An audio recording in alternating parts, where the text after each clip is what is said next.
story goes that the Prince of Wales, now the King, King Charles III, was absolutely delighted to walk down the aisle the cable TV actress Meghan Markle for her wedding, due to the fact that her father, Thomas Markle, was incapacitated. But the story is much deeper than that, and this has been a long, ongoing battle relationship between the King and Meghan. Today, I want to share with you what I've discovered in the process. It's lovely to see you, and thank you so much as ever for joining me. It's a fascinating story, this, all about exactly where it went, what happened, and more importantly now, as you look back at a few years, exactly where does this very fractious and rather difficult relationship stand? If you remember, of course, Meghan famously said in a magazine interview that it was a shame that Harry did in fact lose his father in the process. There was no process. Basically, Harry and Meghan decided independently, together, whichever way you look at it, to wipe away their own families. Harry's was going to be a lot harder, of course, to wipe away. Meghan for herself decided, sadly, on that very big day, the second big day of her life, of course, well, she decided that actually it was going to be the King that walked her halfway down the aisle, in front of the rest of the world, and more importantly, all eyes on Meghan, as she dumped him halfway in St. George's Chapel because she wanted to be an independent woman. Always has to have the final say. In today's By Royal Appointment, I wanted to take you behind the scenes to show you exactly how all of this came around. And more importantly, when you examine the evidence, you can see exactly how Meghan, and some say Harry, literally manipulated that particular individual's situation. One of the initial problems that His Majesty the King, the then Prince of Wales, had with his youngest son was his inability to actually look at the bigger picture. Something that had been highlighted previously, if you remember, by none other than Prince William, his elder brother. We all remember, it's documented of course, that Prince William said, take your foot off the gas. Maybe go out with her a little bit longer. You don't know enough about this particular girl. But Harry, literally, well, some people say way too much in love, as the Queen famously passed on, was not having any of it. And more importantly, what really alarmed Prince William was the fact that, well, he didn't seem to know too much about Meghan's family. But that again seemingly didn't bother Prince Harry. After all, he told her about his family. Remember, she knew nothing about the British monarchy, right? And on top of all of that, she decided that, because she didn't know anything, she was going to learn it all from Harry himself. So then she decided to share her version, her story, her points of events. Now, seemingly the only big story that Harry was, well, literally part to was the fact that she changed the world with that soap TV ad, remember? Where she wrote to Procter & Gamble and basically the world stopped spinning on its axis. That seemingly was the bigger story. Now, the problem was, of course, that seemingly at that point, the only personal contact that Harry had with Thomas Markle was to ask her father, not in person, another strange thing that really set red alerts over in the royal family. Why could he not go down and meet Thomas Markle? What was the problem? It could have easily been arranged. Remember, he's a member of the royal family. Anything could easily be put together. But apparently, the only way he could do this was via telephone, with Meghan excitedly clutching the phone at the side with him, making sure, naturally, as many people pointed out, that she controlled that particular narrative. Now again, where it gets really interesting and further down the line is that now we're back over here in the United Kingdom. They are living in Nottingham Cottage and breaking all sorts of royal rules, all to accommodate a former cable TV actress. The Queen basically has been pushed into a corner because, of course, she feels that if she gets this wrong, or indeed, some people might say having a biracial actress within the monarchy, well, this could be problematic if she got her foot wrong. That was the way, according to a well-placed source, it was presented to the Queen. So consequently, she did what she could to make sure that the paths were very smooth. Now, moving forward again, once again, it gets really interesting because nearer the time of the wedding, the King, now, the King, King Charles, basically said, well, would it be wise perhaps if I had a conversation with Thomas Markle and then sat down with his youngest son, according to, of course, Harry himself, and discussed the options. But apparently, no, that wouldn't be possible and it wasn't needed. Now, William and Charles both were very concerned by the fact that basically the only thing presented to Harry was Meghan's own version of her background. So you can understand exactly now at this point, no doubt Thomas Markle is feeling rather pushed out. There's no two ways about it. And you see, at the very first meeting, way back of course, when Meghan went to meet Charles and Camilla at Clarence House, well, Harry schooled her. In fact, they rehearsed this particular meeting many times, the topics that might be discussed, and even the fact that she had to wear her hair down and not too much makeup, because Pa doesn't like people that wear too much makeup. So what's fascinating here, which I find incredible to think really, is the fact that when you also look at it, why, if that was the case, why suddenly then did she not know how to curtsy or indeed behave in front of Her Majesty the Queen? You see, it just doesn't make sense. If they'd rehearsed that, why did they not rehearse the Queen? And again, the other story being blown out of the water by the Duchess of York, Sarah Ferguson, basically said, no, I never taught Meghan to curtsy. I don't know where that story came from. I don't remember it at all. Maybe she did do it in the spur of the moment, but it certainly wasn't a pivotal moment in that royal moment, as it were, the royal career. Now again, where this gets really interesting is the first meeting went very well, and apparently King Charles was absolutely enamoured, including Camilla, and I have this from an excellent source. Really, Meghan had outshone herself. You know, she knew how to act, she knew exactly how to make people feel sort of welcome, engaging, and that she was interested in what they were talking about. But very quickly, things started to take a turn for the worst, highlighting many problems that were now to come.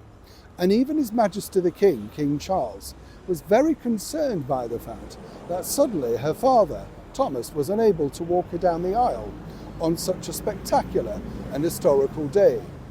But what was the reason truly? The story goes that Harry decided to propose to Meghan at Nottingham Cottage after she cooked him a roast chicken dinner. Do you remember the funny stuff that they did on that engagement interview? But the story moves and evolves all the time. Seemingly though, everybody knew about the imminent engagement. That's because Harry, along with Meghan, who was more than happy to share every minute detail with the then PR company Sunshine Chats, was telling staff members, of course, and Harry was telling his elder brother. But let's get to the fast forward. Meghan's first Christmas, and again Charles had been incredibly supportive, wanting to welcome her and all of that sort of stuff, but let's not forget that her mother could have come along to that event. She could have spent Christmas alongside her daughter, literally in the very bosom of the family that apparently she was now going to embrace.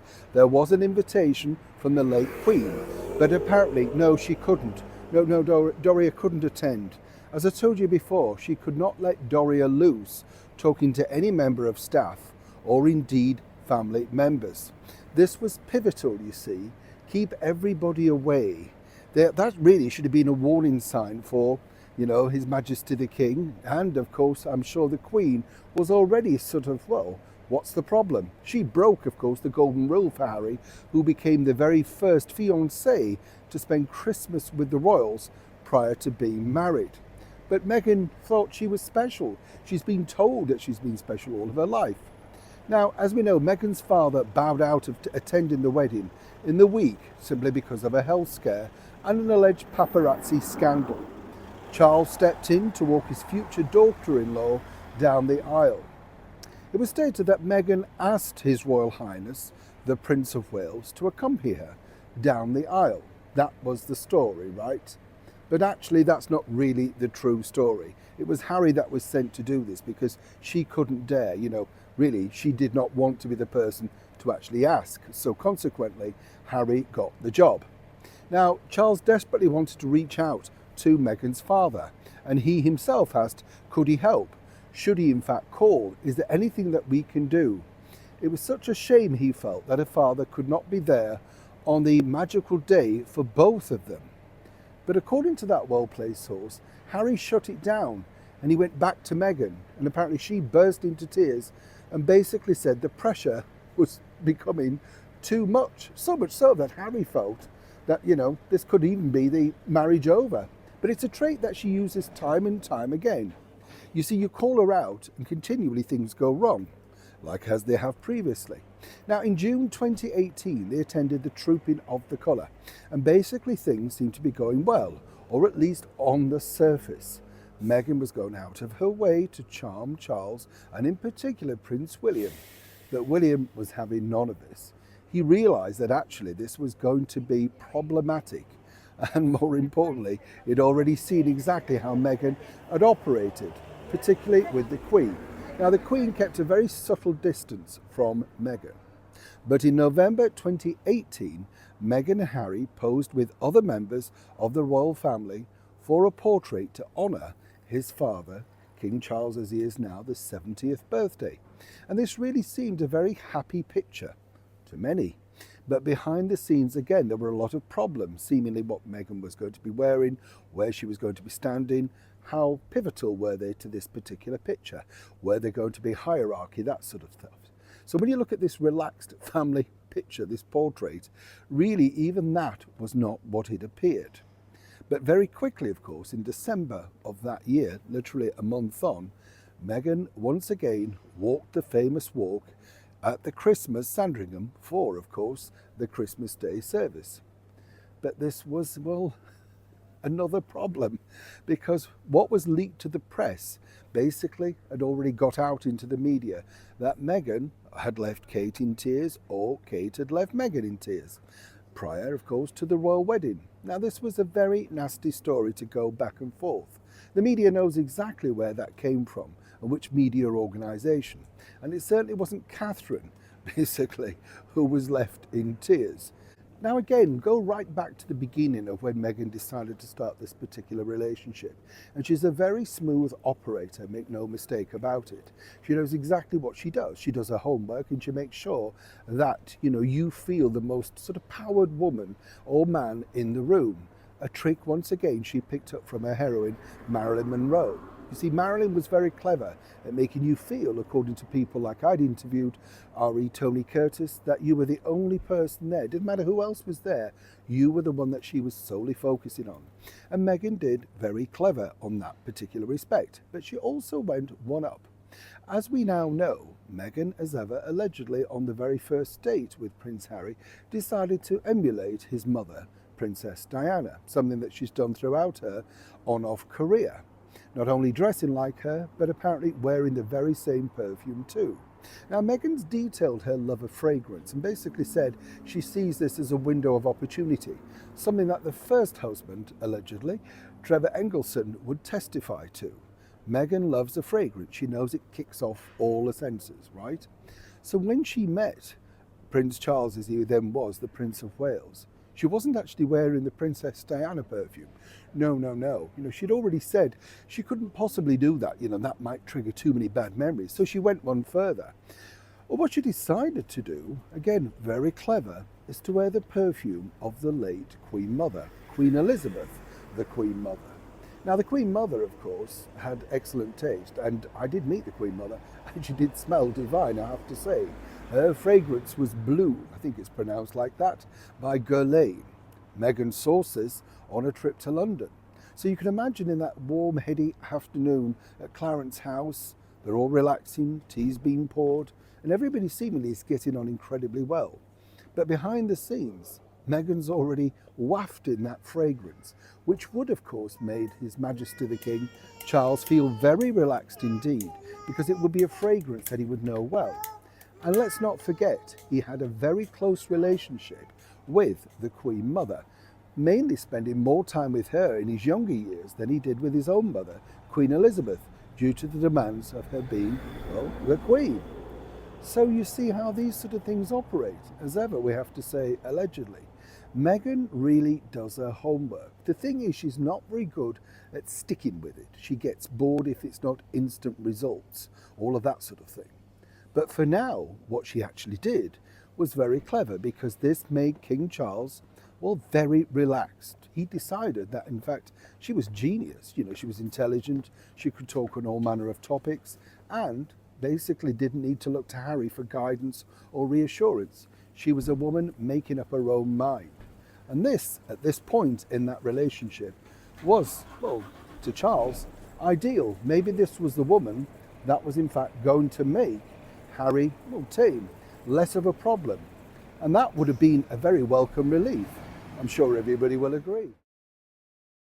Relationship with His Majesty the King, King Charles and Meghan Markle moved on. Things were not going really to plan.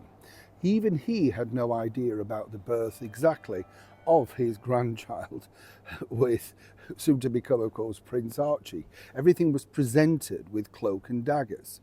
Now, on that very famous day of the wedding, when he was trying desperately to make conversation with Doria Ragland, you can see she looks perfectly uncomfortable throughout all of that.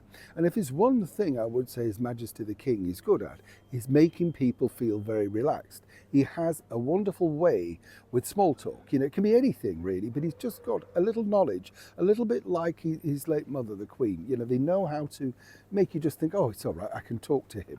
She never wanted to sit down and have that chat. Never at any point during the after service and everything, the wedding breakfast, did she root him out and want to have a one-to-one cup of tea. And everything was presented to Charles as if, oh, it's all right, she's very nervous, she's a little bit. But again, let's not forget, this is a woman who could have had somebody sat with her. She could have brought family, she could have brought friends, she could have up to 10 people. There were many spaces spare, but it didn't matter how many times the senior royals, courtiers, whatever, suggested to Meghan that we could do this, it was all shut down. Let's not forget also that His Majesty the King gets a bad rap on this, but he was desperate to actually have a one-to-one conversation with Thomas Markle. Now, the problem with Thomas was, apparently, according to a source, he'd either moved phone numbers or something like that, but nobody was willing to give him the information needed. And he'd gone into hiding at this point, apparently over the paparazzi shots. So I think it's unfair to say that King Charles did not try to make some kind of amends with her father. He wanted to just basically say, welcome to the family, I've met your daughter, she's charming, she's nice, hopefully you'll get well soon, etc. They even suggested where could they send flowers to. But all of that was just shut down. And really, when you think about it, it's absolutely ludicrous, isn't it? They must have thought at this point, why does this woman not want anybody to get in touch with her family? The bigger question you might ask is simply this, though. Why did nobody say to Harry, why have you not taken the time out to find anything more about, your family itself or whatever? It's to me. And that's the problem. So,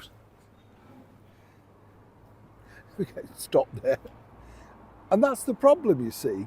The situation that you have is somebody must have either decided between them both that there was going to be no contact for fear or whatever. But Harry very quickly had been presented that Thomas Markle was going to be a problem and he was going to speak to the press. Now, it has to be said that, in fact, her family did her themselves no favours. They played right into her hands. If you remember, her half-sister, Samantha, came up with this stunt of wanting to present a letter and she was taken to, Kensington Palace or something. It was all bad. Really, there was a better way of dealing with that. So whoever advised them, I know it must have been frustrating and I get all of that, but it played very much into Meghan's look, you see, this is the reason why I need to keep them apart. As I said, when Archie was born, Prince Charles had as much idea as the rest of the media did. We were told one thing, but they were already back at home, weren't they? Him with the laughing gas and all of that sort of stuff. Charles apparently just put it down to their desperate need for privacy, didn't necessarily question it. But of course, the bigger things that were circling around in the media were very hard to ignore. The constant, shall we say, hugging of the baby bump prior to that. That was garnering a lot of interest. And that really did not go unnoticed by senior royals, whatever people think. That truly did not. But, of course, at this point in time, everything was literally falling apart for the senior royals. There we had, as we know, His Royal Highness, the Duke of Edinburgh, Prince Philip, sadly becoming very ill indeed, at that point. Just very tricky times, as you can see. And then we had the Queen, who we now know was on the onset of her own health problems. And Her Majesty the Queen, was one of these people. I was being told by this from an excellent source, she just didn't do illness. So no matter how much pain she had, she, batted it off, carried on, But of course, behind the scenes, things were becoming very fraught for her. She liked Harry a lot. She loved him dearly. In fact, she probably spoiled him more than she did William, because she realised that William was the line, as it were, and he had to take things a little bit more seriously. She tried very hard with Meghan to get on, but Meghan was resistant to open up. She had very structured conversations, according to that source.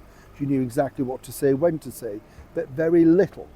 Well, she was very keen to point out to senior royals and indeed staff that she didn't need this marriage. She was self-made, very successful, and actually, she was unsure whether she wanted to go down this route. Definitely playing another role. You see how this works. As I said, His Majesty the King tried his best with Meghan. He really, really tried. And when they decided to quit the British monarchy, it was Charles really that interceded and said, look, I'll pay for you a year away, go away and think about what you want to do. Another slap in the teeth that they gave to Charles when Harry famously said that his father had cut him off financially. That truly was not the case. But they can never tell the truth. And that really is part and parcel of the problem. Now again, moving forward, as everything fell apart, His Majesty the King did really wonder what to do next, but as ever took direction from the late Queen. Meghan really felt that she could pick up Charles at any point. She felt that she was in fact so popular with him, she could easily push away, well, you know who. That's right, Catherine, the Princess of Wales. She didn't figure her at all. Absolutely not. She had, shall we say, more to offer. Like very similar things to His Majesty the King, art, culture, theatre, opera, all a bit debatable if you've studied it, right? Now, she could not believe that Catherine had a very close friendship with the Queen, one thing that Meghan really desperately wanted to do. So she decided to target either William or indeed His Majesty the King. And that failed, because clearly they'd already decided that this was perhaps the relationship not for them. When Meghan decided to finally quit, she thought there was going to be an 11th hour reprieve.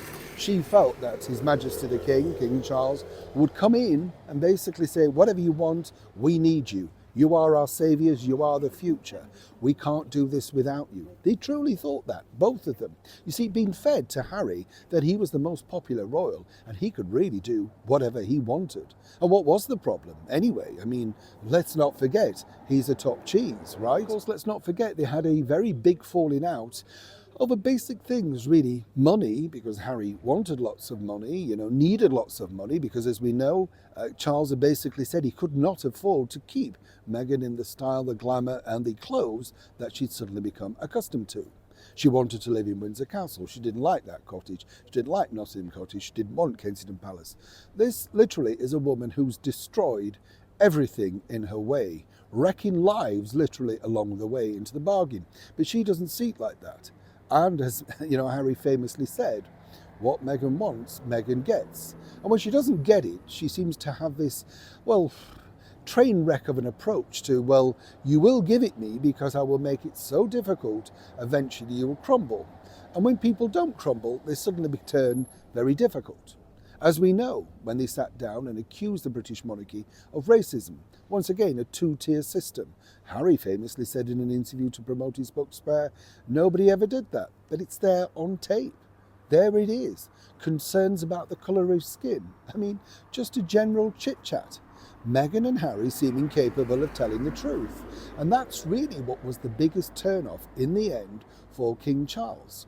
One of the attributes that he loves about Catherine, the Princess of Wales, is not only her love of nature, art, and just, general life. She has a sort of joie de vivre about everything, very positive. But what he likes about her and her mother and her father is their honesty. If he says, do you like this tie? And she says no, he takes notice. It's as simple as that. She's been very honest, for instance, about Prince William's beard. She feels he will grow out of it, and this is what she's told King Charles, Everybody's tried a beard at some point, but, no. But you see, that's what he likes. With Meghan, he could never truly have that real relationship. And as I delve a little bit later into exactly what happened then with the children, with Princess Lily, all of those other things going around, what's fascinating to find out in the bigger picture is just how this one-time relationship with, of course, Harry, Meghan, His Majesty the King, and of course the Queen, truly fell apart. But right now, there's simply no relationship whatsoever. Neil Sean in the very heart of London.